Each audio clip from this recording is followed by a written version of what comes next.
Welcome to Creative Chronicles.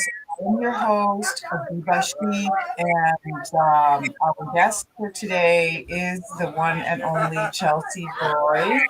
And she is joining us from Amsterdam. And we're waiting for her to come to our remote guest room for the interview. So, if you were listening last week and the week before, I told you about her work. I'm going to let her explain it to you. Chelsea, are you there? We're still waiting for Can you Chelsea. hear me? Okay. As soon as it's unmuted, we will begin the interview. It's I'm what I'm going to do is I'm going to while Chelsea is making her way over here, I'm actually going to dig up a list of game questions that we can play once I find them. We did this one time with the artist Colibri, and the questions were pretty nice. So let me find them. Hang on. Can you hear me, Viva? So let me see. What was one of the questions, if I can remember? Um, we will see. No. So let me see. I'm just wondering why we don't have the luck with certain sounds in the studio. So here I am. You, the audience, are my co host. So here we are. Welcome, you. And so, what I'm going to do is um, I'm going to talk to you about the day that I went driving to Oxford High School, and I found myself in front of some men who were taking down the what's it called, the oh my god, memorial, and I was watching them take everything down, and I was wondering why they were taking it down, and they were unhammering things and um, taking all the stuffed animals away, all of the crosses, all of the frames, and they were kind of like looking at each other in a way of like knowing that this massacre happened and knowing that they had this work to do, and kind of silent but trying to laugh about something, and also mixing that with the coronavirus that they all knew was also there. And then me watching, just sitting in the parking lot watching them. And as bit by bit, they were moving all the candles and opening the back of the truck and putting everything in the back of the truck. And me really, I thought it was like really conservative to take down the memorial at this point, like why would you take it down? And, so everything got taken down, and then they were just standing there. And then suddenly they brought out a bunch of poles and they put them in the ground, and it turned out they were making a much more bigger memorial. Um, so I was at peace with that. And I walked up to the front of the school, and I really had really a sick feeling in my stomach. It was like really strange because, um, I don't know. Now after this experience, I really believe that um, actions and things that happen, like vibration is stays within the environments, within the spaces, and they'll be felt there, for maybe forever. I you know and it's really strange to just be staring at the doors where that his parents walked in the morning to go sit in the office, and then I felt like four people's eyes were looking at me, and they were these teenagers that happened to be in the hallway that lost their lives.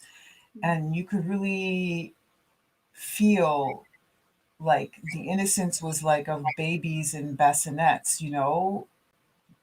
them being on the cold floor, but very innocent and very, very, very pure. And um, yeah. And then um, I felt suddenly how this person went into the bathroom, and how I wondered for a moment, like, what did he do really when he went in the bathroom? Like, did he look in the mirror at himself? Did he have to go to the bathroom before doing this? Just, and then I constated that I don't think really any of that happened. I think he was completely, like, to say the least, numb, probably very numb, and more than numb. I think he had like itching joints, and like I think he felt like he had maybe a skeleton inside of his bones, and he just wanted to get it out of himself. And I think, yeah, and that this is just my imagination, of course, but but we're finding words for things that have no words. I mean, thinking about the drawings that he made, but thinking more about, I don't, you know, we're uncensored here, and I just think it's repulsive that a teacher has no art in her heart to really understand what those drawings meant.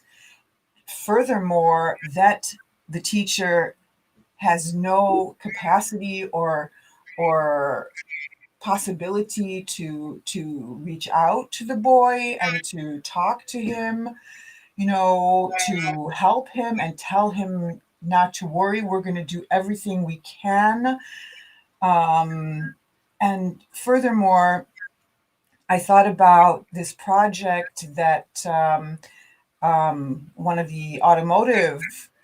one of the main automotive companies in Detroit had, of putting meditation in schools. And they did it. They put meditation in a handful of schools. They paid to do this, like they were doing this, and they wanted to see the outcome. They needed proof that, that it's worthwhile and that it does, something good, and that it really, that just sitting there doing nothing could actually, work. And and they did analyze it, and they did see that the results were very, like, positive in the good sense of the word, uh, very good. And but they didn't they decided not to continue it. So I think if that boy's root chakra was open, on that morning, none of this would have happened. If we were able to bring, other things, to the students. And yeah, I think about this aspect a lot. I know there are a lot of angles of perception, and a lot of things to zone in on in such a situation, you know especially the families, and everything that we usually we usually deal with before everything else.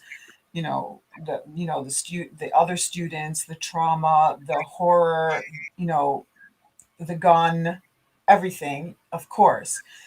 You know, However, I'm looking also at the irresponsibility of the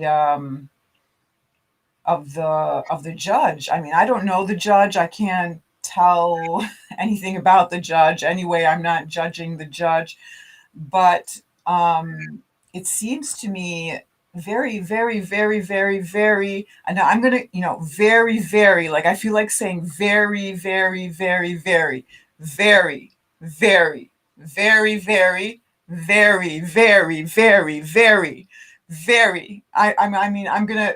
It's just very, very, very, very, very, very, very, very, very, very, very, very, very, very, very irresponsible to call a 14-year-old boy Mr. Crumbly. Very, very, very, very, very, very. There's no excuse for it. And to tell the boy, Mr. So and so, if there's anything in this court that you don't understand, please stop me. Okay, I know it's protocol and I know it's like the normal, routine buzz phrases, but I'm sure like he didn't understand one word you said, for example, and you know that. So I don't know really what's going on here. It's really a bit sad. I mean, the whole thing is very sad. I mean, it seems these days that most people either they need therapy or they think they need therapy or they want therapy. And, when if they do reach out to someone, then I mean, most of the time that person thinks they need therapy too. And I don't know. I'm not going to go there because it's extremely complex. But while we're waiting for Chelsea, whom I hope that she's going to manage to break through the sound barrier, will join us. Chelsea, just let us hear your beautiful voice once you're here.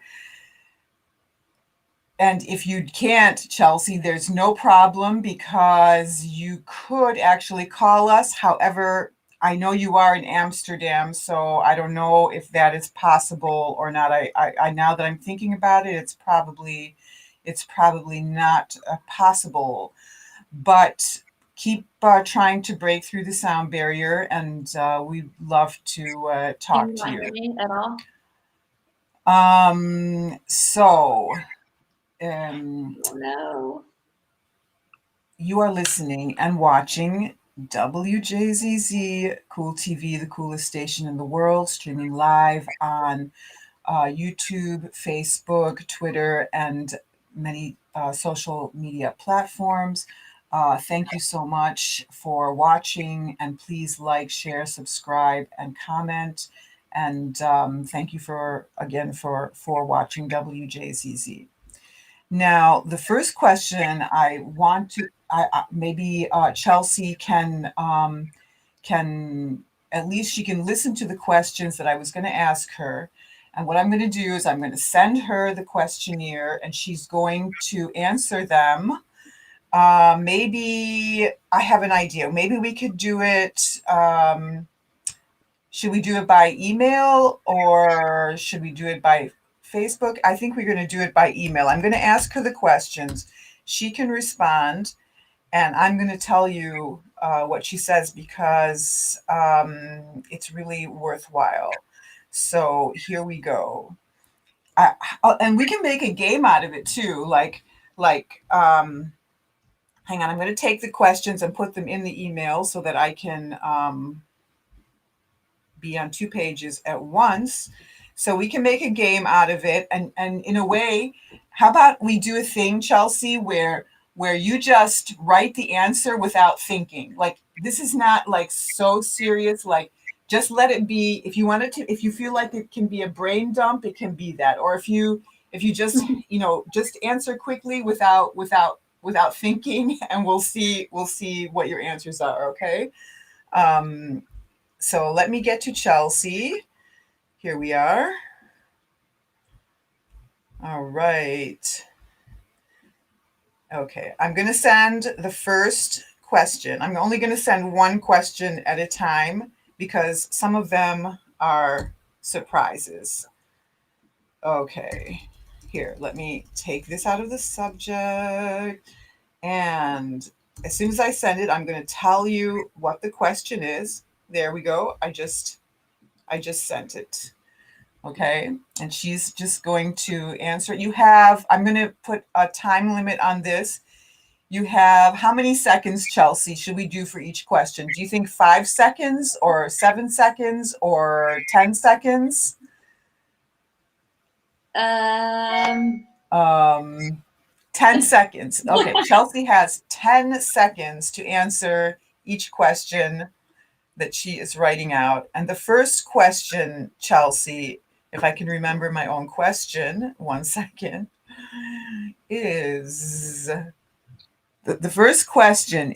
Do you have the question, Chelsea? no, Oh, you didn't get it yet? no. Well, it should be arriving to your Gmail, so you should have that soon. Anyway, I'm going to tell you what the first question is. The first question is, Chelsea, what are you? 10 seconds. Go. While she's doing that, folks, I want you to, without thinking, write in the comments bar the answer for yourself. What are you?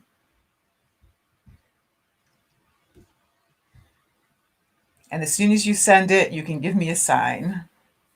All right, let's see. So while everybody's hopefully writing in the comments the answer to the question, what are you? Um, I will check her answer. I think I got it here. And what are you? She said, that's a loaded question, but I am human, a child of Mother Earth. Beautiful answer. Yay. Thank you so much. And there's I'm not the originator of some of these questions. There's a guy named Dr. Dude who is the originator of the questions, some of the questions. I get this. So these are dating back from like the 1990s by Dr. Dude, and I'm going to ask you the next one. Let me get to the next question. Here we go. Reply to Chelsea here. I hope everyone has answered that question. The next question is, why is this so? Why is this so? You are a human. If I can remember your answer, you said, I am a human, a child of Mother Earth. Why is this so? I know these are like questions that are to just make you think. I think they stimulate the cortex a little bit. So it's just they can be funny, they can be philosophical, they can be emotional, they can be anything. And everybody else can answer also, why is this so? And let me know once you've sent it.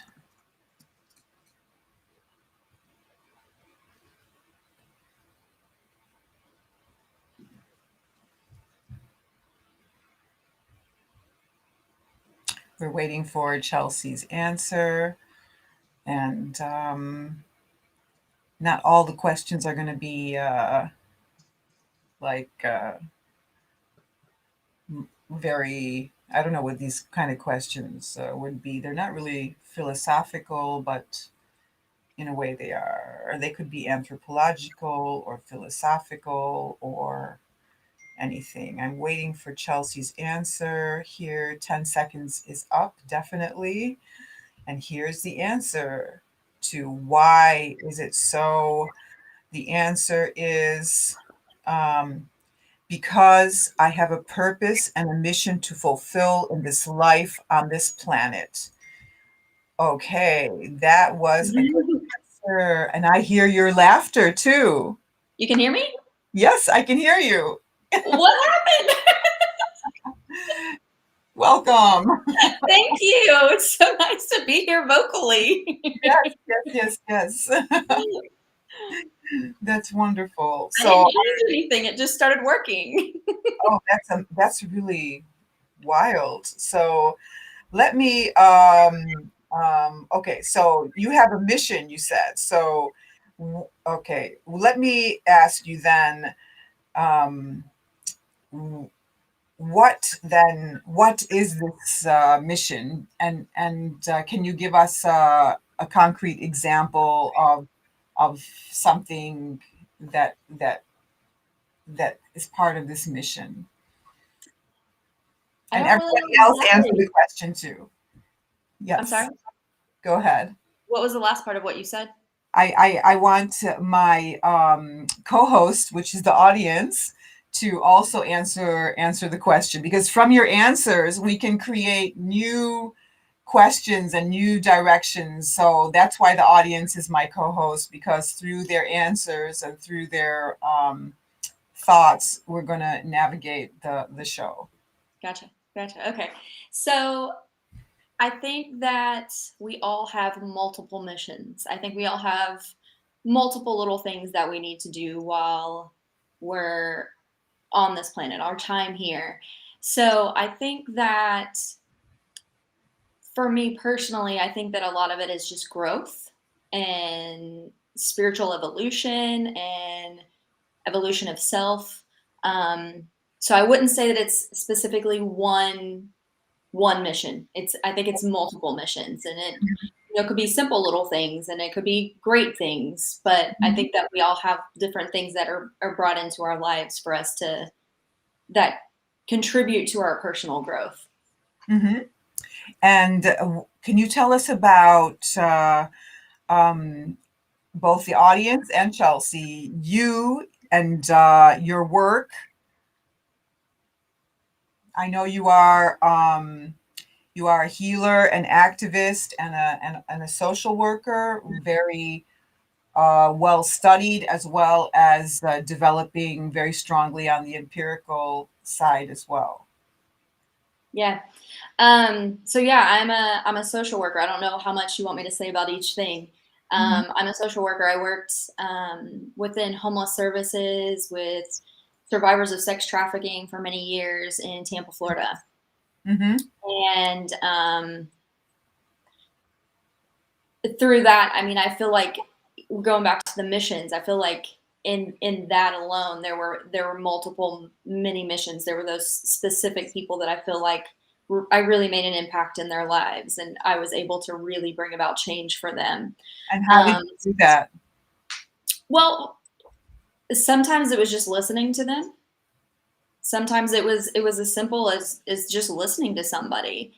Other times I was able to, provide them with housing or specific services that really, really changed their lives. Mhm. Okay, I have a question for you also, because I we all see homeless people, and there are people amongst us who risk also to be homeless, and etc. A lot of So, what can you tell us, having been there and having been with them in so many different states of mind, and seeing so many different cases. What can you tell us about homeless people? Why are they homeless, for example?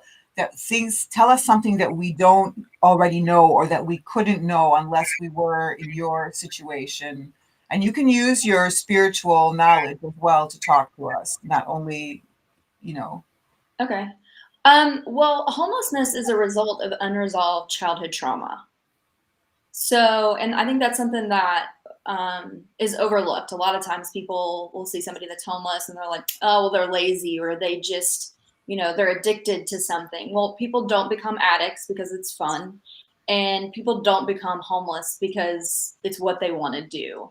There is an underlying issue. There's some sort of childhood trauma that hasn't been resolved, that they haven't been able to move past. So a lot of times, developmentally, when you're working with somebody who's homeless, they may have had something happen to them when they were like 4, 5, 10, whatever, and they've been stuck there, and they've been unable to move past those things. Mm-hmm. To gain closure that they need to then be able to move on. And do you think that, like, in the case, for example, that we just give every homeless person a little room or a house or something, would the homelessness go away? Well, okay, so there is like a system of care. It's known as housing first, and it is a proven a theory. It's a proven method where if you do give homeless people housing first and then surround them with the services that they need to actually work on those traumas and to actually learn self-sufficiency skills, basic living skills, things like that, that is very beneficial. So yeah, and it's not just giving them a house, but they need the wraparound services as well. Mm-hmm. Um, they also need affordable housing. Things like there's so many things that come into play when talking about this, but definitely that unresolved childhood trauma. If that's not being addressed, and if that's not something that is really being worked on, then the chances of them becoming homeless again may happen. Mm-hmm. So, Yes. And so through this work, I feel like the story that I read about what you did by saving those people who see as being held as captive on the Panamanian border, that your actions and, like, you just as an individual actually saved their lives and rescued them. I think all of this background that you had was preparing you for many years for this, for maybe not specifically for this moment to come, but it it enabled you to maybe jump to a higher spiritual level, or I'm sure it must have been like a catharsis. And so I want to ask you to just a minute. Let me see how I can word this, because I know it's like a long story. So there were these people that were hungry, thirsty. Half of them were sick. They were babies, and they all arrived there to the Panamanian border, and suddenly they couldn't cross because suddenly they changed the laws as soon as they happened to arrive at the borders. Like, the people before them could go, but then they couldn't, and then the military was not allowed to even give them cell phones. They were not allowed to give them food because they wanted all the other ones to see that they were not going to be helped if they tried to go there and cross the border. And you heard about it through a family member, and once it got in your hands, you were kind of like, oh my God, why on earth yeah. just do this to me? And you felt obliged then to start making phone calls and do something about a cause and kind of a case that usually does not end well. So through this process, you made many phone calls, and you really thought that it wasn't going to work out. And even the Red Cross, and even people in the military, and even people at the United Nations that you called through friends of friends who are working in those places, and social workers, um, um, it, it wasn't getting through. But then at the last minute, the Red Cross was able to like infiltrate in a way, and they took a helicopter, right? And they went down there and they The State Department had to get involved. The U.S. State Department had to get involved, and they were able to negotiate with the Panamanian military okay. to then allow the Red Cross to go back in, because the Red Cross went in, but then they were told, they were basically shut down and said, you can't move these people. Like they were making an example out of them. And So what else do you want to tell us about this situation there? well, then that's when I had to, the Red Cross comes back to me and says, we can't do anything. There's nothing left to do. And I was like, well, they're not free, so we're not done. Like, this isn't the end of the story. We've worked on this too long, too hard. We're going to get these people the freedom that they deserve. And I had to think kind of outside the box again, and contact people that I knew in the military and see how far up the ranks we could go that way. And that's when I was able to connect with somebody who had a friend in the U.S. State Department, who had a friend that worked in African and refugee services that was stationed in Panama. And it was just this chain of events and a chain of people that were able to, oh, I know somebody and I know somebody. And we all kind of worked together, and they negotiated with the Panamanian military, and they allowed them to leave, and they allowed the Red Cross to step back in and help them gain asylum in Costa Rica. Let me take a small commercial break, and we'll continue the story. You are watching WJZZ Cool TV, the coolest station in the world, streaming live on Facebook, YouTube, and Twitter. Like, share, subscribe, and comment. And thank you for watching WJZZ. I'm Biba Sheik, and this program is also produced by Mediterranean Fire. And if you just joined us now, we are speaking with the visionary healer and activist Chelsea Broy. And she rescued, she mobilized people to organize a rescue of a group of refugees that were stuck on the Panamanian border. Otherwise, they would have definitely passed away. Yeah. So, what were you doing when you got the news that that they were rescued, and try to find words for really how you felt about this? I was shocked. When I actually heard the news that they had been rescued, I hadn't heard from any of the refugees in several days. And I was at work. We were putting together a Christmas party for young adults that had aged out of the foster care system. So it was supposed to be this big happy day, festive day, and I was really stressed out because I hadn't heard from the refugees. I didn't know what was going on. And I was staring out the window. It was just so vivid. I was staring out the window, and my phone started buzzing, and one of the refugees sent me a picture of a helicopter coming in, and he was like, "Oh my God, they're here. They're coming to get us." So you were in contact, by one of the refugees had a cell phone, right? Two or three of them were able to. They hid their cell phones, and they had solar chargers. And so we stayed in communication through WhatsApp. So, and you just got a photo of a helicopter? I got a photo of a helicopter, and they told me that they were coming. We had huge language barriers. So the communication was like very minimal. But they told me, they sent me the picture of the helicopter, and I immediately just like tears are streaming down my face. I was grateful.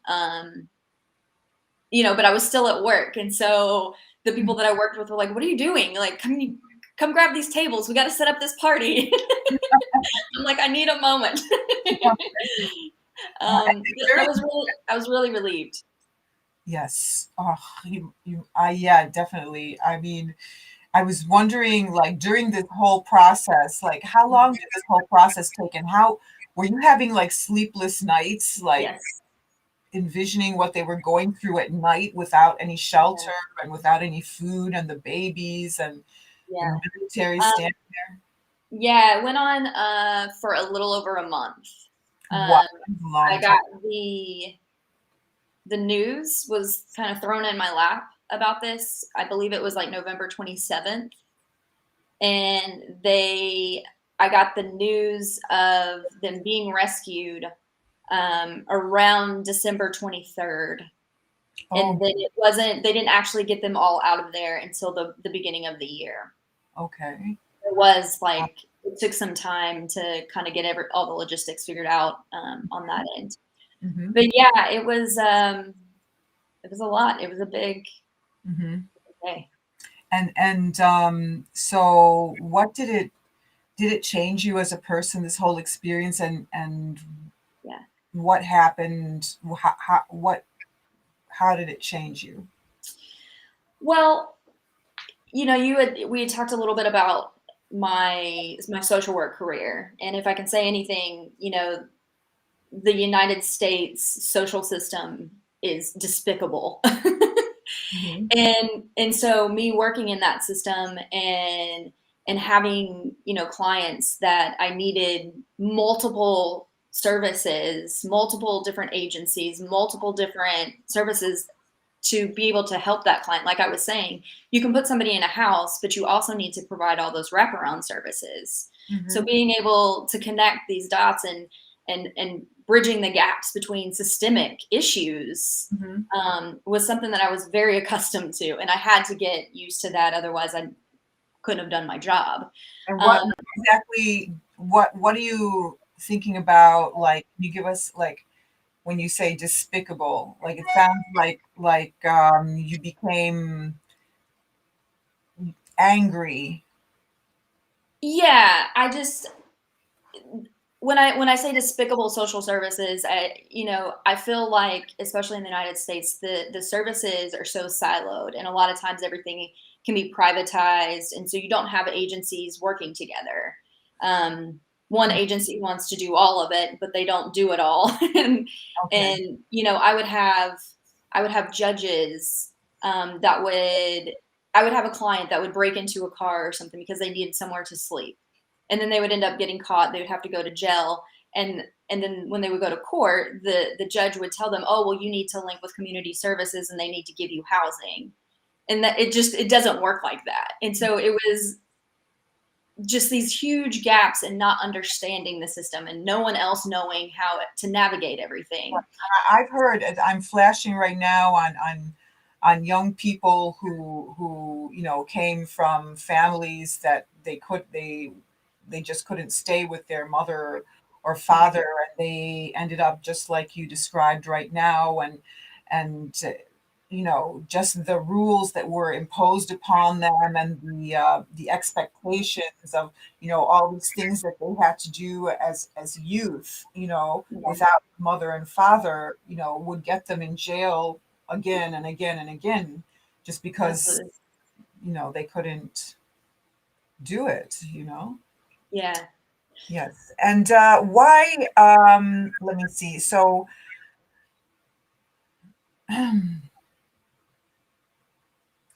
does this have something to do with consumerism, what you're talking about? I think so. I do think it's consumerism. I think that a lot of people are trying to make a buck off of people's lives, Hmm. and You it's disagree with it, I'm sorry. consumerism. Why do you disagree with consumerism? I don't necessarily disagree with consumerism, but I do disagree with taking people's lives and putting a price on them. Hmm. And people, not everybody grows up the same. Like Okay. most people have different lives. I think that's pretty normal. Hmm. And so when you have people that are trying to fit everybody into a certain box and then try to make money off of when they don't fit into that box perfectly, there's a problem with that. Hmm. Um, but going back to kind of the refugee situation is, I had dealt with this system for so long that doing this kind of on a bigger level, on a more global level, Okay. was pretty frustrating. But Hmm. it also wasn't out of the realm of what I had already been doing just on a Hmm. state level. And okay, Um, how about on the spiritual level? Because I know your work also consists of um, healing sessions with people, and also mentoring them, and those who seek your services are mhm. able to find some, the direction in their life that they're looking for. So what are your intentions and meanings associated with your spiritual work? And let's get spiritual about it now. Let's see if we can. Well, yeah, what I've done is Yes. I've created a business, a coaching business and healing business where I've utilized my educational background in counseling and social work, and I've combined that with my gifts. I'm an intuitive empath. I read tarot cards. And so I've kind of combined the two worlds. I used to go to like a lot of meetups and things like that, spiritual meetups, where I would see these people that were putting all of their eggs in one basket, and they're like, I'm gonna 100% leave it to the spirits to guide me to do this and that. Hmm. And you really have to look at a whole person perspective. Hmm. The physical, the mental, the social, the economic, all of these things play a huge part in us being a full whole person. Hmm. So as I was going to all these meetups and seeing the same people at the same ones, and they're having the same issues, and they're still just putting all of their eggs in the spiritual basket. I love spirituality. I want to talk about that all day. But Hmm. there's also little things that you have to make behavioral changes as well, and so combining those two worlds is kind of where I'm at with my coaching and my Reiki healing. Hmm. Um, and even the tarot card readings, because even the tarot card readings that I do those on a whole person perspective, where we look at everything that's going on in your life as a whole person. So I try to wrap it all together in a pretty little package. Yes. Can you, I don't know, this is like an abstract moment. You don't have to do it if you don't want to, but I was wondering if you could like read us tarot cards or something. I don't have them in here with me right now. Hold Yeah, I'm sorry. on. Okay. I set up a little space for me to do this, and the rest of the house is asleep. All right. And so how do you envision your work in progress for the future? Like, I don't know, terms from chaos to form seems to be like coming up for me. I don't know what where do you think this is all leading to? Are you going to stay in a system that that is so disappointing? And or what on you can talk about any aspect you want, whether it's spiritual or anything. Well, I'm going to continue to do coaching for sure, because I do think that that's something that's so important. I think when people are passionate about their spirituality, Hmm. and you want to call me up and you want to talk about whatever level of spirituality you believe in, I feel like it's kind of my responsibility to create a safe space for that, Hmm. and to be kind of an advocate for whatever your spiritual path is, and to help you on that journey. Hmm. um, but also looking at the other elements of your life too. We can't go do all of these spiritual courses online if you don't have a job and your finances are out of control. So we have to find the balance in everything. So I think that my coaching business is a very important aspect. I would like to maybe do some research. I'm hoping to maybe just go back to school for a little while to do some research. Mm-hmm. Um, I really want to tie more my social work aspects in with the refugee story, Oh, um, huh? and do maybe some research on how like the arts and the media can help raise awareness Mm-hmm. for an advocacy for refugees and what their struggle is. Absolutely. And we've been talking also. I think we met because of a possible project, and Hmm. so so Chelsea's story will hopefully be seeing the light of a theater stage, rehearsing in Detroit and taking it to other places as well. And what the company Mediterranean Fire does is it takes the stories of refugees from camps and orphanages as well, through experiences with youth who have a completely different perception of what's happening around them that we all than that which we hear in the media all the time, and through experiences with them, writing texts, and then these texts are given to visual artists in many different countries. And these visual artists have also been touched by the refugee crisis because it's something that's getting bigger and bigger, especially in the Mediterranean area, especially with climate change. Now we'll say we will be having much more refugees because of the droughts and the weather itself, and people will be fleeing to borders. So Hmm. these artists will be painting the stories, and I would want them to paint Chelsea's refugee experience also, and seeing it, comparatively by artists from different countries. So, you can see a lot about the culture of each, and the art practices from region to region, all the way from Italy to Greece to Hmm. Lebanon, and all the way to the Eastern Mediterranean, even Iraq and Spain, and just taking the same paragraph and seeing how it's painted by in different ways by all these people, is fascinating. And then the plan would be to give these paintings, then not give them, but they would be exhibited, and then actors of a theater company would you know let the painting, as William Burroughs says, don't look at the painting, let the painting, don't see the painting, let the painting see you.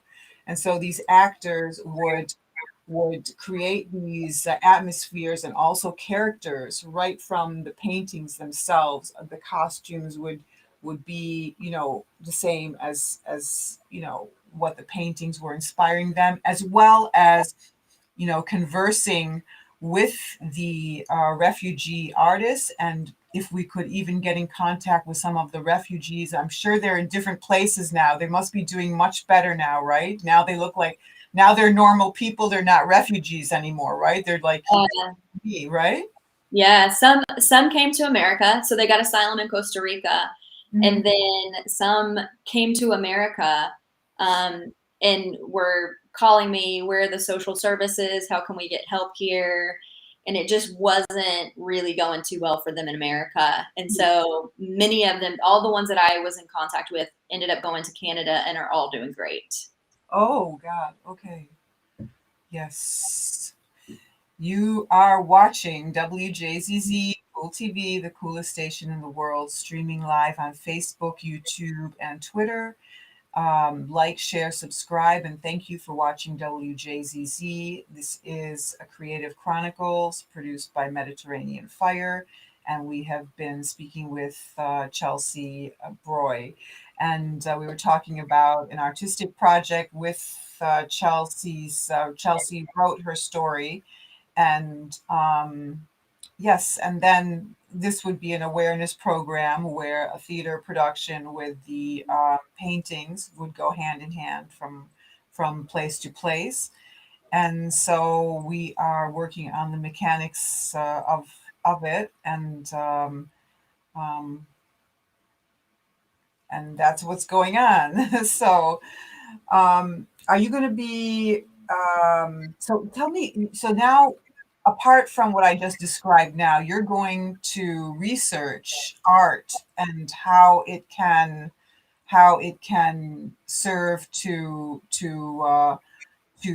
shed light on the refugee situation, right? And do you also include the healing benefits of art for refugees by any chance? I haven't looked. So I'm getting all my research questions down as we speak. So more of the direction I'm going is kind of bridging the gaps systemically, Mhm, um, for safer passage for refugees, mhm, but also a piece of how art can raise awareness, because I think that there's so many people that just don't get it and they don't understand. mhm, And I feel like if we have more advocates, it's just mhm. like it was just me who advocated for this whole month for these people. So if there's more people that realize what they're capable of, and that everybody has gifts, Uh-huh. and everybody has something that they can contribute to helping other people or to doing something to better their lives. And you had the realization of what you were actually capable of, right? As well. Absolutely, yeah. um and it was frustrating to me for a while that I felt like I was the only one that was willing to see it through to the end. Mhm, um but I think that empowerment needs to be out there, that so that other people can maybe hear this story and say, wow, this one lady did all this, and I'm not anybody special. I just didn't quit, and I didn't give up, and I kept the faith, and I kept going with it. And mhm. I feel like everybody needs to know that they're capable of doing things like this. So I would love to be able to use art and media to be able to inform and kind of educate people on what's really happening with the refugee crisis, and Mhm. then use that to just kind of tie everything together. Wonderful. We have only a couple of minutes left. Chelsea, could you tell us about your website for your coaching business in case anybody wants you to lead them down that road? Sure. It's www.unboundsoulhealing.com. www.unboundhealing.com. Unbound Soul Healing. I'm sorry, unboundsoulhealing.com. Yes. Okay.